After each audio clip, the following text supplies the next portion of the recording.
See, are there any blatant cultural faux pas to be aware of when seeking to build a relationship and share your faith with a Muslim person? Yeah, don't serve them bacon.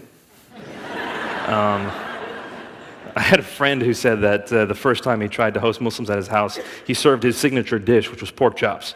A little bit of research on Google first. Some other things can be, depending on where they're from, because the thing is, Islam is not one people group.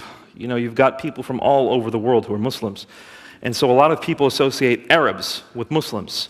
There are way more Muslims in Indonesia than there are in the Middle East. And some people will think everyone in the Middle East are Arabs. No, people from Iran are not Arabs. They're Persian. So they're not Arabs. It's close, but not quite the same thing. The Turks are Turks. Got you on that one. Different. They're not Middle Easterners. They're not Arabs. Well, they're not Arabs. So don't assume that Islam means one culture. It's very different across these different backgrounds. Sometimes when you see women wearing burqas, you can tell where they're from based on their burqa. Like, you can see the Afghani burqa, you can see the Pakistani burqa. The Palestinian hijab is often very intricate and high versus the hijab of Singapore and Malaysia, which is, you know, kind of very close and tight to the face. These cultural differences we need to keep in mind, then translate into how we ought to relate to people.